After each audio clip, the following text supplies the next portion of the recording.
Hello everyone, this is Ayushi Tiwari. आप देख रहे हैं हमारा channel mission to success channel. तो फ्रेंड्स, आज मैं आप लोगों के लिए एंशियंट हिस्ट्री का पार्ट्स लेकर के आई हूँ, जिसमें मैं आपको आज एडी और बीसी के पार्ट्स या बेसिक्स को मैं क्लियर करूँगी। तो उससे पहले अगर आपको मेरी वीडियो अच्छी लगे तो प्लीज़ इसको लाइक, सब्सक्राइब एंड शेयर करना ना भूलें। चलिए फ्रेंड्स, अब हम स्टार्ट करते हैं। तो जैसा कि फ्रेंड्स, आप लोगों ने तो एंशियंट हिस्ट्री के कुछ पार्ट्स, आई थिंक 4 पार्ट्स तो आप लोगों ने क्लियर किया ही होगा।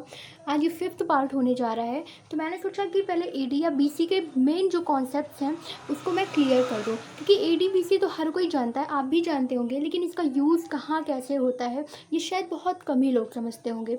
तो चलिए पहले हम जानते हैं कि प्राचीन इतिहास जो है वो प्रागैतिहासिक, आद्य ऐतिहासिक और ऐतिहासिक कालों में बटा हुआ है।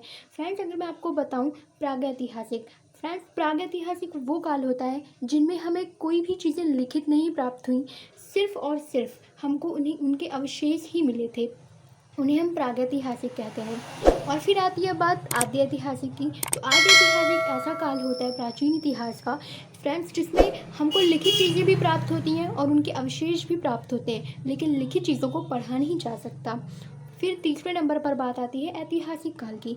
तो फ्रेंड्स, ऐतिहासिक काल उसे कहते हैं जिनमें लिखित चीज़ें भी प्राप्त हों और हमको उनके अवशेष भी प्राप्त हों, और लिखित चीज़ों को पढ़ा भी गया हो, समझा भी गया हो, सब कुछ किया गया हो, वो ऐतिहासिक काल होता है। तो चलिए फ्रेंड्स, अब हम ये समझते हैं एडी व बीसी क्या होता है। तो पहले हम समझेंगे कि एडी क्या होता है, और पहले हम इसका फुल फॉर्म जानते हैं। एडी का फुल फॉर्म होता है फ्रेंड्स एनो डोमिनी, जो कि लैटिन लैंग्वेज में लिखा गया है। इसका मतलब क्या होता है, मेरे भगवान का जन्म। जैसा कि फ्रेंड्स आप लोग जीसस क्राइस्ट को तो जानते ही होंगे, हिंदी में उनको ईसा मसीह के नाम से जाना जाता है।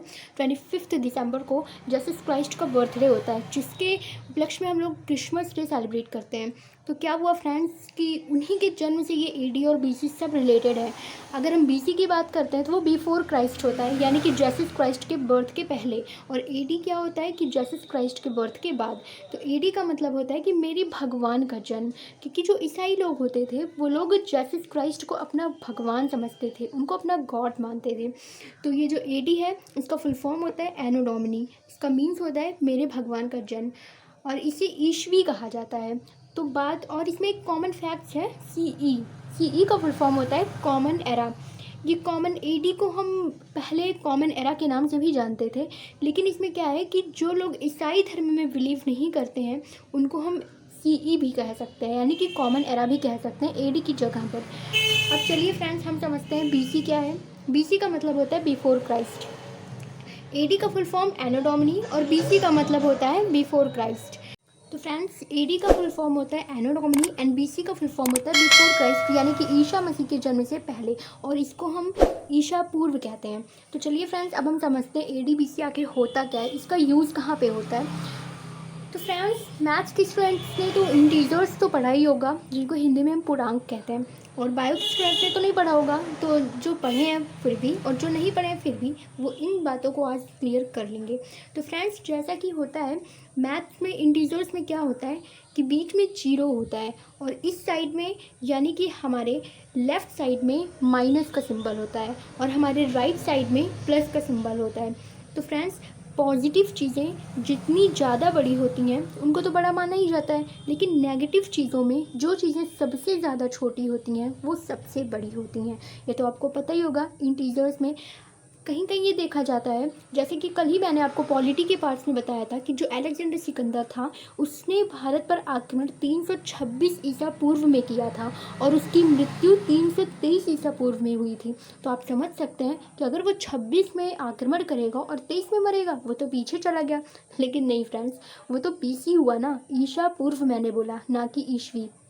तो आप इंटीजर्स के टाइप से आप देख सकते हैं कि बीसी जो होता है वो हमारा नेगेटिव पॉइंट होता है।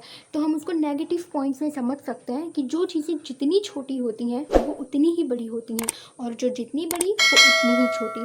और एडी को हम आप पॉजिटिव के पॉइंट से समझ सकते हैं कि जो चीज़ें बड़ी हैं वो बड़ी होंगी। अगर मैं कह दूँ कि मान लीजिए कि कोई है जिसने 326 पर कहीं आक्रमण किया और 330 में मर गया, या ये तो बीसी हुआ, लेकिन अगर मैं ये कह दूं कि वो 323 में आक्रमण किया, 326 में मर गया, तो ये तो एडी हुआ। लेकिन बात AD या BC की नहीं, यहाँ ईशा पूर्व और ईस्वी की होती है। मैंने कहीं भी ईशा पूर्व या ईस्वी नहीं लगाया, तो वो रॉन्ग हो जाएगा वो फैक्ट्स। ठीक, बीच में क्या होता है, 0 होता है। इस साइड लेफ्ट साइड हमारे BC होता है और राइट साइड हमारे AD होता है। तो AD में चीज़ें जितनी बड़ी होती हैं वो तो मानी जाती हैं क्योंकि वो पॉजिटिव होती हैं। लेकिन अगर ईशा पूर्व आ गया कहीं पर, आपको ईशा पूर्व दिख गया, तो जो चीज़ें जितनी बड़ी होंगी वो चीज़ें उतनी ही छोटी होंगी। लेकिन अगर आपको ईस्वी दिख गया तो वो चीज़ें उतनी बड़ी होंगी। अगर छोटी हैं तो छोटी होंगी, बड़ी हैं तो बड़ी होंगी। ईशा पूर्व दिखा तो जो चीज़ें जितनी बड़ी होंगी वो उतनी ही छोटी मानी जाएंगी फ्रेंड्स। कभी तो ऐसा आया होगा कि जब हमारे मतलब ये जो ईस्वी है ये कभी ना कभी 1 पर पहुंचा होगा, 1 पर, 0 के बाद 1 आता है ना, तो 1 पर तो पहुंचा ही होगा जब ईसा मसीह का जन्म हुआ था। यही हुआ कि एग्जाम्पल के तौर पर आप समझ सकते हैं कि जो सिकंदर, अभी मैंने आपको बताया कि 326 ईसा पूर्व में उसने आक्रमण किया और उसकी मृत्यु 323 ईसा पूर्व में हुई। तो ये BC का एग्जाम्पल है। लेकिन अगर मैं अभी आपसे कहूँ कि 323 में उसने आक्रमण किया ईस्वी में और 326 ईस्वी में वो मर गया, तो ये AD हुआ हमारा। तो फ्रेंड्स चलिए आज हम उसको पहले थोड़ा सा रिवाइज कर लेते हैं कि AD का फुल फॉर्म एनो डोमिनी होता है, जो कि लैटिन लैंग्वेजेस में लिया गया, और इसको हम CE भी कह सकते हैं, कॉमन एरा। लेकिन इसमें मेन फैक्ट ये है कि लोग जो होते थे वो ईसाई धर्म में बिलीव नहीं करते थे, और AD को हम CE भी कह सकते हैं। बात आती है BC की, तो इसको हम ईशा पूर्व से रिलेट करते हैं और AD को ईस्वी से रिलेट करते हैं। तो मैंने आपको बताया कि इंटीजर्स आप लोगों ने तो पढ़ा ही होगा। AD क्या होता है, पॉजिटिव पॉइंट्स होता है, फिर बीच में 0, फिर BC नेगेटिव पॉइंट होता है। तो नेगेटिव पॉइंट में जो चीज़ें जितनी छोटी वो उतनी ही बड़ी होती हैं, और पॉजिटिव पॉइंट में जो चीज़ें छोटी तो वो छोटी ही होंगी, और जो चीज़ें बड़ी होंगी तो वो बड़ी। अगर मैं अभी आपसे एक ऐसा एग्जांपल बोलूँ कि -6 या -4 में कौन सा बड़ा, तो -4 बड़ा, -6 छोटा। लेकिन अभी मैं आपको बोलूँ 6 या 4 में कौन बड़ा, तो 6 बड़ा, बिकॉज ये पॉजिटिव पॉइंट है।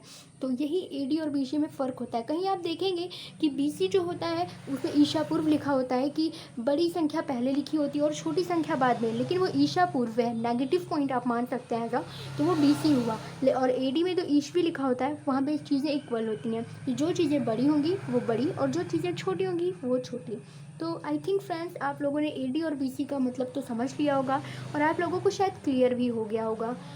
तो फ्रेंड्स आज के लिए बस इतना ही। अगर आपको मेरी वीडियो अच्छी लगी हो तो प्लीज़ इसको लाइक, सब्सक्राइब एंड शेयर करना ना भूलें। Thanks so much guys.